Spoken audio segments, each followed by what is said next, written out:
Gaslighting is a huge buzzword right now. It's everywhere. You've probably heard someone say, "They're gaslighting me," at least once. But here's the thing. It's so common that it might seem like it's happening to everyone all the time, but gaslighting is not something to take lightly. It's something different than when your partner disagrees with your version of events. Simply put, gaslighting is chronic, intentional manipulation, where someone makes you second-guess reality. Gaslighting erodes self-esteem and self-trust. It can get to a point where someone starts to question their own thoughts and perceptions, or even their sanity. If you've ever wondered, wait, am I overreacting? Or is my partner really making me question my reality? You're not alone. But here's the thing. In most relationships, gaslighting is not what's happening. Today, we're diving into what gaslighting really is, how to tell if it's happening in your relationship, and what you can do about it.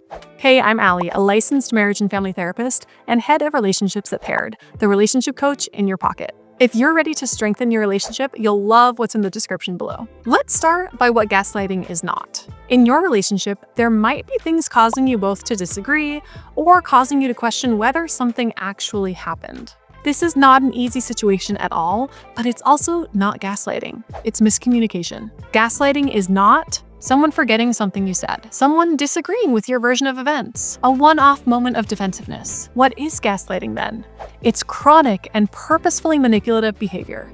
The goal is to shift the power dynamic and to strip you of your power. It's actually helpful to understand where the term gaslighting comes from because it paints a clear picture of what it is. The term gaslighting comes from a psychological thriller from the 1940s called Gaslight. In the movie, the main character tries to convince his wife that the flickering gaslight and the footsteps she hears are all in her imagination. This gets to the essence of it. Gaslighting is not just about lying. It's about creating confusion, self-doubt, and ultimately control over a longer period of time. If you're in the middle of a conflict with someone you love, it can be really hard to know what's going on. If you're wondering whether this is happening to you, here are a few key signs of gaslighting. 1, your partner is constantly minimizing your feelings. I want to remind you first, your feelings are important. So if your partner is constantly, and I mean constantly, minimizing your feelings, it might be gaslighting. You might hear things like, "You're overreacting," or "You're being too sensitive." If you're hearing these things all the time and they never give you space to even have emotions, gaslighting might be happening. 2, your partner denies things that actually happened. This next one is big. If your partner is saying things like, "That did not happen," or "You're making that up," or "I never said that," they are flat out denying your reality. If they're doing this time and time again, it could be gaslighting. Miscommunications happen in relationships. We all remember things differently, but you deserve a partner who is humble enough to say instead, "I remember this differently. What do you think happened?" 3, your partner always shifts the blame to you. Trust your gut on this next one. If you feel like everything is always your fault, take a closer look.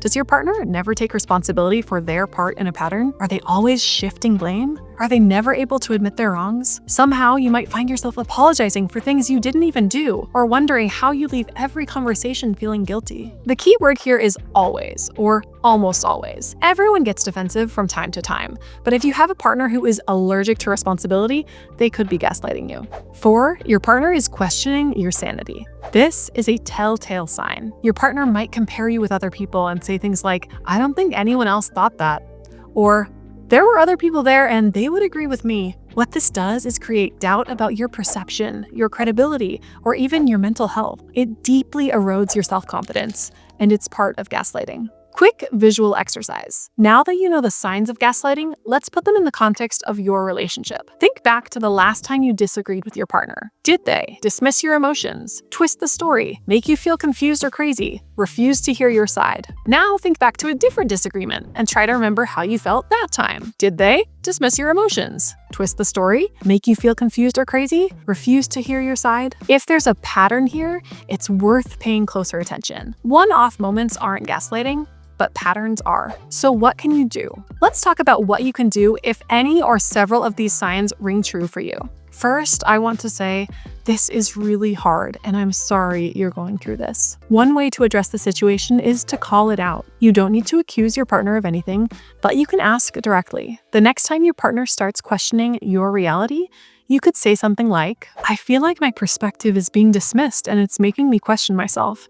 Can we talk about why that's happening?" Observe how they respond. If they're open, it's likely miscommunication. If they're not open, not accountable, always right? That's manipulation and potentially gaslighting. When is gaslighting emotional abuse? This is such an important question. Gaslighting crosses into emotional abuse when it's extreme, persistent, and unrelenting. When you feel trapped, isolated, and constantly questioning your worth or sanity, that's abuse. If this is happening to you, know that it isn't your fault. It's important to lean on your support system and rebuild connections you might have lost. Reach out to trusted family and friends. You could also reach out to a professional counselor or therapist. Ending the relationship may be the healthiest option. Your safety and well-being come first. You are worthy of love and respect, and there are people out there who truly care for you.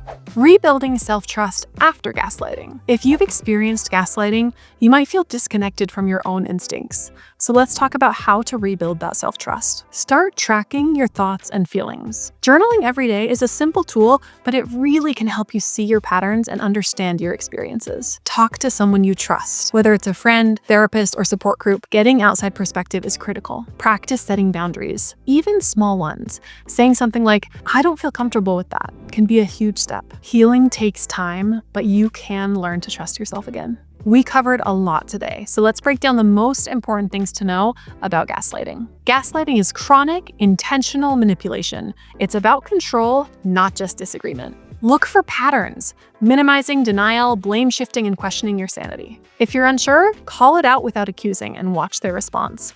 Openness suggests miscommunication. Defensiveness and blame suggest manipulation. When it's extreme and constant, it becomes emotional abuse. Your safety matters most. Healing is possible. Rebuild your self-trust one step at a time and seek out trusted outside support on your healing journey. This is such a hard topic, and hearing others' experiences can be so helpful. So I want to hear from you. Have you ever been in a situation where you questioned whether it was gaslighting? Share your thoughts in the comments. I'd love to hear your story. If this video spoke to you, let it be the start of something new. The Paired app gives you interactive conversation tools that help you go deep on important topics and learn to communicate in a healthy way so that your relationship can last a lifetime. That's just about it for today's video. Hit the like button, subscribe for more relationship insights, and I'll see you in the next one.